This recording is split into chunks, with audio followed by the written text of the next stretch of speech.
Welcome back to Hoopla. I'm your host, Ethan Jackson. I hope everybody's having a great day. Thanks for taking some time out of your day to tune into this episode. The playoffs are officially here. It's playoff time in the NBA, and it's shaping up to be one for the ages. There are a good number of teams that believe they have a shot to make it to the finals and potentially win it all. As far as how many of those teams are delusional, well, that remains to be seen. So before the playoffs kind of get started and get underway, I want to do a preview of every series and give a breakdown of some key factors in each series and for each team, and just kind of my overall thoughts about each series. But before I get started, I have to ask that you take a second, scroll down, and hit that subscribe button so you don't miss any future episodes. And without further ado, let's get straight to it.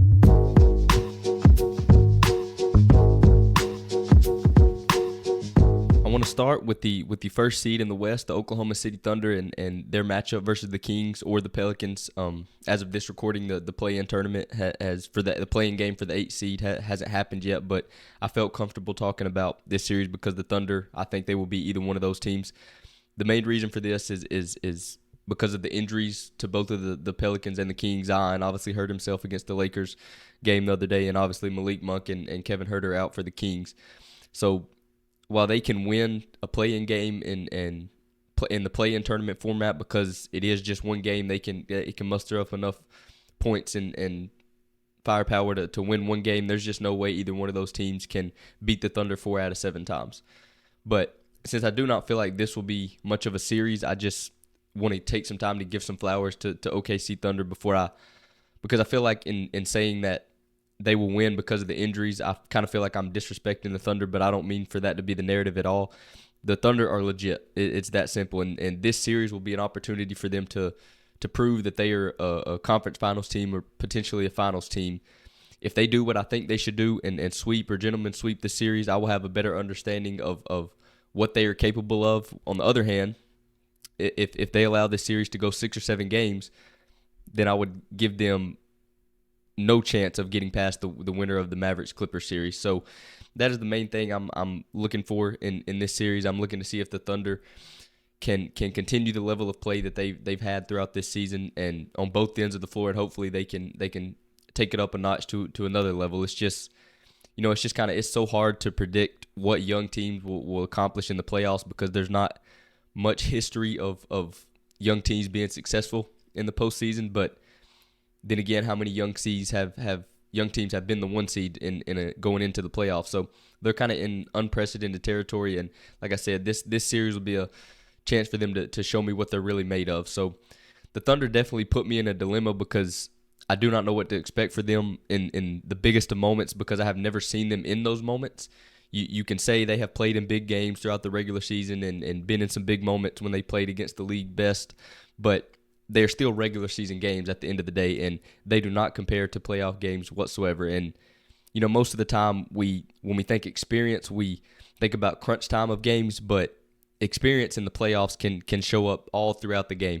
It could be the opposing team is on a run, and instead of going hero ball and iso ball, the best player just trying to go stop the bleeding, an experienced team might go try to get the best shot and get a layup to get something easy. It could be that team, the inexperienced team is on a run and on the verge of blowing the game open, and an inexperienced team goes for the kill shot and tries to hit a 3 or tries to throw an alley-oop when they don't need to instead of just scoring and getting a good look. Or, it could simply be the fact that an inexperienced team may not understand the mental fortitude and the focus it takes to execute a game plan for 48 minutes. So, like I said, it's really hard for me to tell how a young team like OKC will deal with the magnitude of some of these moments that will for sure come their way throughout their playoff run. So, however, with all that being said, if there was a team in recent years that could overcome the lack of experience and make a deep run, it is this Oklahoma City Thunder team because of their makeup, the roster, the style of play, and just the overall personality of the team. They have everything they need on the roster. It is not a perfect roster by any means, but they have 2 guys in SGA and J-Dub that can create their own shot and create shots for others. They have wing defenders all over the place. They have 3-point shooting all over the place. They've got some rim protection in Chet, the One piece that I will say that they are missing is they need some real size on the inside to keep them from getting bullied on the glass, but they may not face a team that can really exploit this weakness until the conference finals potentially. So, they also play a style of basketball that will easily translate to the playoffs. Getting paint touches, driving and kicking, moving the ball, and dominating the mid-range, attacking the rim, all those things will always be effective no matter what level of basketball you're playing at. And, just the other thing is that the collective personality of this team, they believe they belong and that they can beat anyone in the league, and confidence will not be an issue with them. So, this first round series will tell me a lot about this team and whether or not they are legitimate threats to making it out of the West. But as far as that first round goes against the winner of the Kings or Pelicans, I think they get out of that series no problem, and at least I hope so. It's from the way they've been playing all season. So moving on to the 2-seed Nuggets taking on the 7-seed Lakers. This series, along with the Timberwolves and Suns and the Clippers Maverick series, are my three most anticipated series. I don't know what it is, but there's something in my gut that's telling me this will not be a repeat of last year's Western Conference Finals. I'm not ready to pronounce that the Lakers will win the series by any means, but I am ready to say that this will not be a sweep again. I know that's not going to happen. If I had to put a number on it, I think this goes 6 or 7. But I could also see a world where the Nuggets beat them in 5 and just kind of prove everybody wrong. But like I said, there's something in my gut that's telling me that this will not happen. So I don't know if it's the fact that I don't think the Nuggets are nearly as good as they were last year, or if I just think that the Lakers are better than what they were last year. So, there's been some doubt, and there's no doubt really that the Nuggets are one of the top 2 teams in the league. But I don't think they are as good as they were last year, and that just could be from the simple fact they haven't been nearly as dominant in the regular season. Maybe they had a little bit of the championship hangover that I said that they might fall victim to, and are about to prove me wrong and just flip a switch and run through the West again. But I really don't think that's the case this year. I think the West is a lot stronger than it was last year. As far as the Lakers side of things, I think they're a little better than they were with how well D'Lo has played in the second half of the season, and the additions of Taurean Prince and Gabe Vincent and Jackson Hayes and Spencer Dinwiddie that they got late. So I'm definitely excited about this one, and because I think it's about to be an all-out war. So just kind of talking about what I think each team can do to be successful in this series. I'll start with the Nuggets. To me, their blueprint is very simple. Is to simply do what they did last year. To be more specific, I'm not worried about Jokic doing his thing, because that will happen 100%. We know that their focus should be finding ways to get Jamal Murray good quality shots on a consistent basis, because although he has proven himself to be a tough shot taker and a tough shot maker, it is extremely important that they do everything they can to not have to rely on him making tough shots throughout a long series. So whether it's through the two-man game with him and Jokic, whether it's through running some actions for him off the ball or getting him loose in transition, they need to find consistently quality looks for Jamal Murray.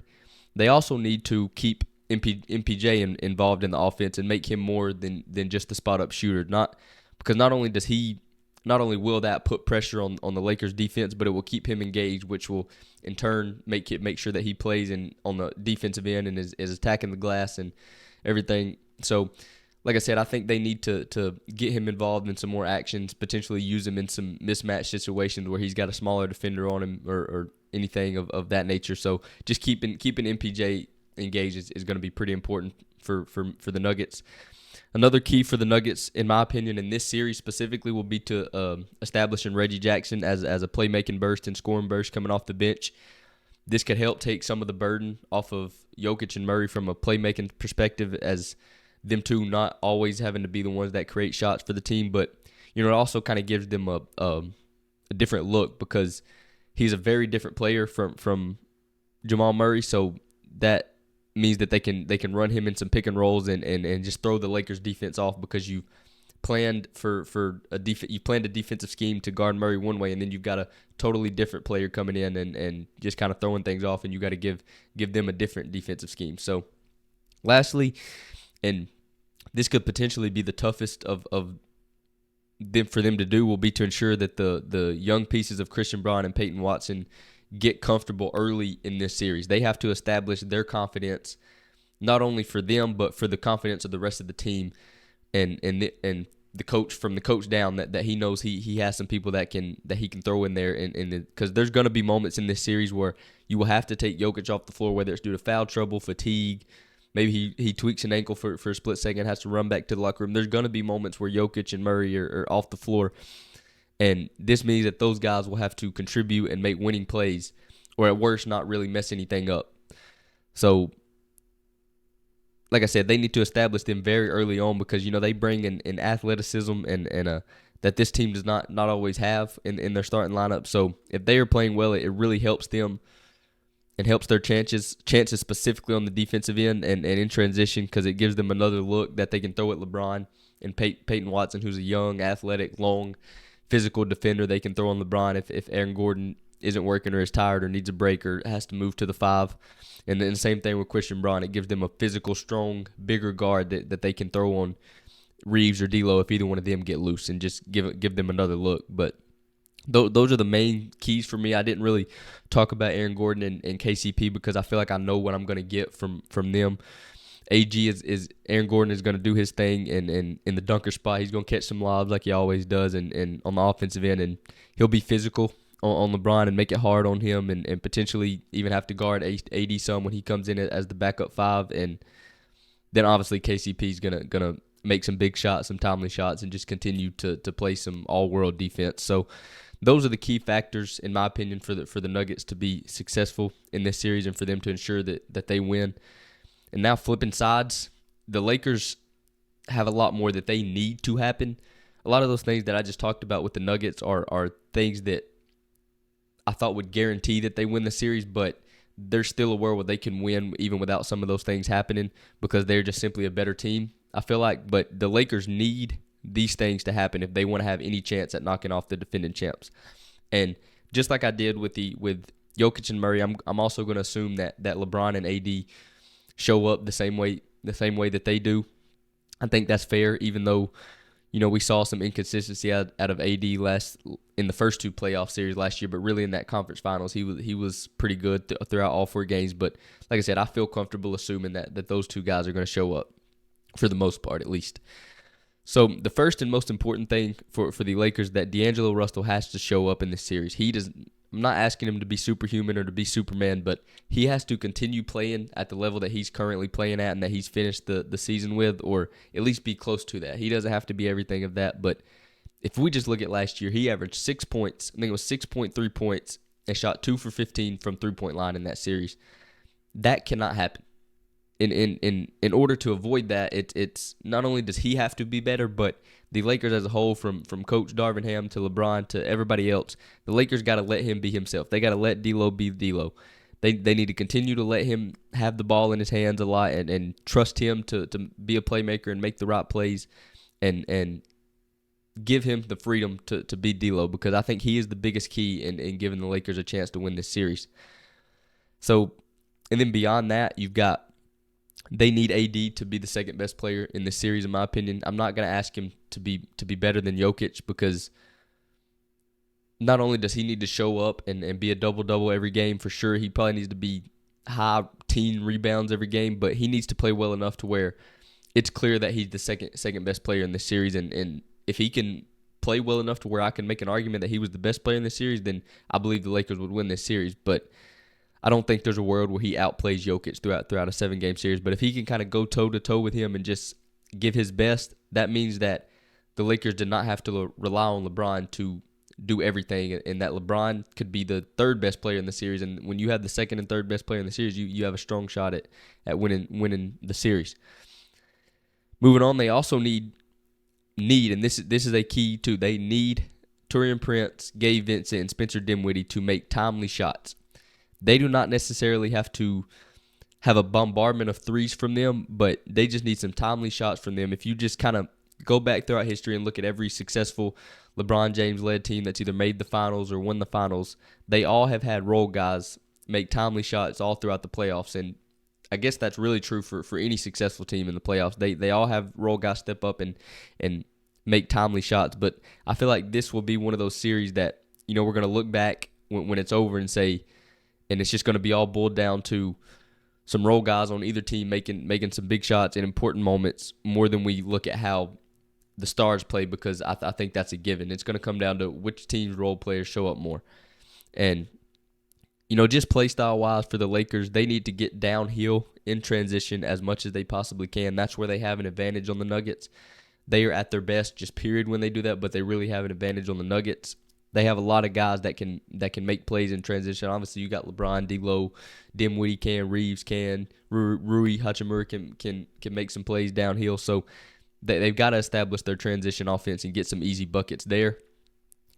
To me, they need to get Jokic and Murray involved in as many actions as they can. It's not that either one of them are bad defenders. Matter of fact, they're both pretty good defenders, but you need to make them play on that end of the floor. That way, their legs are a little bit tired when they're having to go do as much as they're asking them to do on the offensive end of the floor, and it makes those tough shots even tougher. So, those are the biggest keys to success for the Lakers if they want to win this series or even have a shot at winning it. To wrap up, I want to restate that I do not believe that this is about to be a repeat of last year's Western Conference Finals. This is shaping up to be an absolute war for 6 or 7 games. I assume the 4 stars of Jokic and Murray and LeBron and AD will show up and do their thing. So that means this series is going to come down to which team's role players show up. The Nuggets know what they're going to get from Porter, Gordon, and KCP, but they still have some questions with Christian Braun and Peyton Watson. The Lakers are looking for D'Lo to keep playing as well as he is playing and not have a disastrous fall off like last year. So both teams have some guarantees and both teams have some questions. To me, whichever team can hold it down the best in the non-Jokic and non-LeBron minutes will be the team that has the best chance of winning the series. One of the other series out west that I personally cannot wait for is the Timberwolves versus the Suns in the 3-6 matchup. The Suns have dominated the Timberwolves in the season series and have made it really, really hard on Anthony Edwards, and he has struggled in every game. But unlike the first 2 series I talked about, I do not feel nearly as comfortable talking about this one. And the funny part is because I feel that way for 2 totally different reasons for each team. There are plenty of uncertainties and plenty of guarantees with both teams, which makes this even tougher to predict and kind of preview what I think is going to happen, because I don't know which of the teams will be more successful at minimizing those uncertainties. So on the T-Wolf side of things, they have been a very surprising team, at least in my opinion, and the way they kind of continued to play well and throughout the Cat's absence with his injury was pretty impressive. But one thing for sure with the Timberwolves is the defense is going to be solid. They have been one of the best defensive teams in the league from start to finish this season. So I feel comfortable assuming that this aspect will show up in every game. They would definitely make it super tough on the Suns to get in a good rhythm on offense. But their uncertainty for me comes on the other end of the floor, which is on offense. I have said this from the start of the season. I knew their defense was going to be good and would be kind of their staple and their identity of the team, but I always had concerns and still do have the same concerns about their offense. Because, unlike their defense, they have been middle of the pack and on offense all year with or without Cat. So it's not like he that's the reason they haven't been great. They've been middle of the pack with or without him. And honestly, like I said in the very first episode I ever posted was I do not think that there really is anything they can do to fix the offensive struggles with their spacing and their fluidity issues. So I think it will continue to be an issue throughout this playoff run and beyond if they make it into the playoffs. So I think their success will be dependent on how dominant Anthony Edwards is and how good he is, and then obviously if Cat steps up. Because in the Lakers Nuggets series, I felt good assuming that all the stars would show up, but I don't necessarily feel that way with these two. I feel pretty confident saying Anthony Edwards is going to show up because he's one of them ones, but I don't necessarily feel that way with Cat. He's just kind of a roller coaster. You don't really know what you're going to get from him. At least I don't feel confident predicting what I'm going to get from him, especially coming off of the injury. So we'll see what he looks like. He only had a few games at the end of the season to get some rhythm, but we'll see what he looks like on Saturday. Moving to the Suns, they have just as many questions and concerns as the Timberwolves, and if not more, in my opinion. their late game struggles in the fourth quarter it might be the biggest mystery and the biggest puzzle in the league this season. Going in, I would have thought it would have been the complete opposite. I would have thought that they would have been top of the league when it got into crunch time, but I was clearly wrong on that. They are awful down the stretch of games. They turn the ball over a bunch. The lack of movement is the reason for that, and the stagnant the offensive gets leads to those turnovers, and just the lack of, like I said, any real movement and any actions late in games causes these turnovers. You know, they have a tendency to go strictly into iso ball, and it causes problems. I figured they would play a lot of iso ball, but I did not think it would lead to as many problems as it has, because not only are they turning the ball over, but the shot selection is horrible down the stretch of games too. And even for great players and great scorers like KD, Booker, and Beal, making tough shots is tough to sustain throughout an 82-game season, and to as many close games as they play. That's just a tough thing to sustain. So I'm looking for them to kind of run some more actions and to have some more movement down the stretch of games, and get the person you want to get the ball to off the ball and get it to them that way, where the defense is kind of already in motion and in rotation, and rather than just iso ball that person, bring the ball up and go to work, because the more movement you get with the gravity of all three of those players, the more pressure you put on the defense, and the better quality shots you're going to get. So that is definitely something I'm going to be focused on and looking forward throughout this series. On the other end of the floor, on defense, they have lacked all intensity, and they don't have any connectivity on that end of the floor. This is something that seems to me like it's a mindset thing, and it's not a roster makeup thing, and it's just an effort and mindset thing, because like I said, I do think they have the pieces to be pretty solid on that end. I'm not asking them to be great and be best of the best, but they just need to be solid, and I'm interested to see if they kind of collectively commit to being good on that end of the floor, and you know, just see it, like I said, just see it if they really commit and are trying their best on that end of the floor. But even with all these issues, this is still a team led by Kevin Durant, Devin Booker, and Bradley Beal, and it's really hard to write them off, even with all the problems that they've had throughout this season. So I am leaning towards picking the Suns in this series. Obviously, there are a ton of uncertainties in this series. The T-Wolves have to consistently find ways to get quality shots and create enough spacing for Anthony Edwards to have room to operate. This has been an issue for them all season, but it could get more exposed in these playoff games. Cat also has to prove that he is healthy and that he is can be a legitimate co-star on an elite team. For the Suns, they have to prove that they can finish close games by limiting their turnovers and creating better shots. They also have to show some defensive intensity and connectivity on that end of the floor. But ultimately, this series will be a battle of the league best defense of the Timberwolves versus the all-time great shot-making abilities of KD, Booker, and Bill. So, like I said, that's what that series is going to come down to. Lastly, in the West is the 4-5 Clippers-Mavericks series. This is the last of my top three most anticipated series, and it's in there for a couple reasons. Obviously, just the sheer amount of star power in this series. You've got Kawhi, Paul George, James Harden, Russell Westbrook, Luka Doncic, Kyrie Irving. The head coaches, Jason Kidd and Ty Lue, are stars, kind of, and we get to see this for 7 games potentially. And on top of that, there's some history between these two teams just based on their previous playoff meetings that were pretty intense and were fun to watch. And honestly, the biggest thing I hate about this series is I hate the fact that Kawhi's status is kind of up in the air. The last thing I heard, it sounds like they're expecting him to play in Game 1 and to be ready for this series. I think cautious optimism was the exact phrase that they used. So who knows what his status will be and what he will look like, and if he will even make it through the series. For the purpose of this kind of discussion, I'm going to use the same mindset that they're using, and I'm going to be cautiously optimistic about it. So that means I'm going to assume Kawhi does play, but I'm also going to assume that he can't be the best player in the series, because I'm going to assume he's hindered a little bit. So I'm just going to assume he's about 80-90%, somewhere around there. With that being said, I think this is another series that goes 6-7 games. I think the Clippers, although they finished the season pretty poorly, I think they're going to get back to the team that we saw during that 30-game stretch where they were clearly the best team in the league.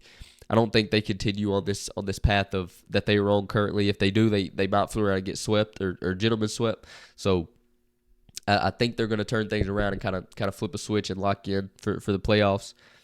Once again, just like the other series, I think Luka will dominate the series like he always does, but this time he will have some help, and the defense is the team is better on the defensive end, which will always help.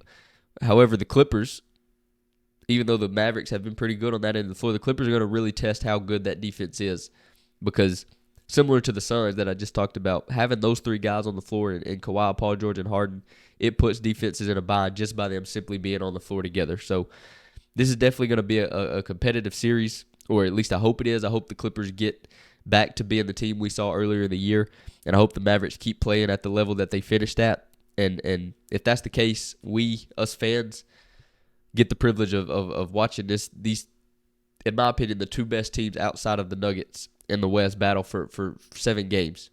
And this is a first-round series. We get to see them battle in a first round. That just goes to show how good the Western Conference is this year. These are all first-round matchups that I talked about that I could see a couple 7-game series in here. And if you would have asked me before the season to predict what my playoff match, a couple of these would have been second round or even potentially Western Conference Finals matchups, and we're getting to see them in the first round, which is crazy to me. So, this is a star-studded series that will have some great performances and great games, just like the past meetings between the two teams. The Clippers were struggling down the stretch of the regular season, but if healthy, they still have the team to make a deep playoff run. On the other side, after the Mavs made those moves at the deadline, they have been one of the best teams in the league on both ends of the floor. Not only have they been great on offense, but their defense has been near the top of the league. So this is going to be a fun, competitive series. But the difference this time will be that Luka Doncic has a legitimate sidekick in Kyrie Irving, and ultimately this will lead them to winning the series. So that's all the series out west. I think it's time that I move out to the Eastern Conference and look at some of those matchups. I have to admit I'm not nearly as excited about these because of the injuries all throughout, so I won't spend as much time nearly on these. But I'm going to start with the Boston versus the winner of Miami and Chicago in that other playing game. Boston will more than likely sweep through either one of those teams, especially with the Jimmy Butler injury. If you would have asked me before Jimmy Butler got hurt, I would have said they might have been able to push them, but with his injury and missing a couple weeks, and he's not going to be ready for the series, so there's just no way Miami can match up with him, and Chicago just don't have the talent. So I will not judge, personally, I will not judge the Boston Celtics or even really start focusing on the Celtics until at least the conference finals. There's nobody in the Eastern Conference that can beat them in a 7-game series. I thought the 76ers with a healthy Embiid, or the Bucks with a healthy Giannis, and like I said, a healthy Miami team, I thought any of those teams could push them, but none of those three are healthy, so the Celtics should roll through the East and into the finals. It is unfortunate for them that the expectations are so high that anything but dominance in the East would be a cause for concern, but they have become a victim of their own success, and unfortunately that's what you get when you're such a talented team and have been in the mix for so many years. Moving on to the Knicks and 76ers. I will say this and the Bucks-Pacers series are the two in the East that I'm looking forward to the most, but I'm not even confident that the 76ers can play with the Knicks after what I saw in the play-in game. I did not like what I saw from Embiid at all. He did not look even close to 100%, and I think that the Knicks will do everything they can to exploit that, as they should. This is sports, and nobody should feel sorry for anybody. Injuries are part of the game, and the Knicks better take advantage of the opportunity that is in front of them, because if they get through the 76ers like they should, they would play either the Bucks or the Pacers, and I would like their chances against either one of those teams, especially if Giannis is compromised. So if I'm the Knicks, I'm doing everything I possibly can to take advantage of this opportunity and get myself into the conference finals, and then who knows what happens in against the Celtics. Speaking of that Bucks-Pacers series, this one is very simple for me.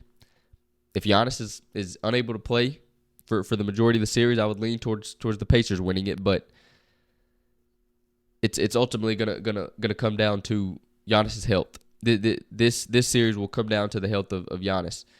I know I'm kind of stating the obvious here, but if he plays and is close to 100%, the Bucks will win the series. If he is unable to play for the majority of the series, I would lean towards the Pacers winning. Like I said, however, there is a world where I could see the Bucks finding a way to win this series, and due to the championship and playoff experience that they have all throughout the roster, and the fact that they still have two All-Stars in Damian Lillard and Chris Middleton, who can elevate their game if need be and win them a playoff series. The last series of all the playoffs out east is the 4-5 matchup between the Cavs and Magic. Although this one does not have nearly the star power that so many the other series have, it could turn out to be one of the best series of them all, just from a sheer, it might go 7 games, and each game is going to be competitive. And you know, it also is going to give some of those second-tier players and the players that are on the rise, it's going to give them the opportunity to prove to the world that they are coming. You know, players like Paolo Banchero and Darius Garland and even Donovan Mitchell to an extent, they'll all get to show what they're capable of. And like I said, this series just kind of feels like two teams that are prolonging the inevitable, which is facing the Celtics in the second round, where I will not give either one of those teams much of a chance. So that's it. We have made it through each of the playoff series. I've talked about all of them. I apologize to any fans of any of the Eastern Conference teams for not taking much time to discuss any of those series. I just don't think they even compare to the level of competition that will be going on all throughout the Western Conference. With that being said, I cannot wait for the playoffs to get started. The only thing that's hindering my excitement a little bit is just the injuries in the Eastern Conference. But I know that's obviously a bummer. But other than that, I could not be more excited about these upcoming playoffs. Like I said in the intro, I think this is really about to be one for the ages. And there's going to be some things happen that none of us could have predicted. So that's going to wrap up this episode. Before I go, if you have made it this far, first of all, thank you so much for the support. And if you could take a second to hit that like and subscribe button, it would be greatly appreciated. I've been your host, Ethan Jackson. Thanks for tuning in to Hoopla. Until next time.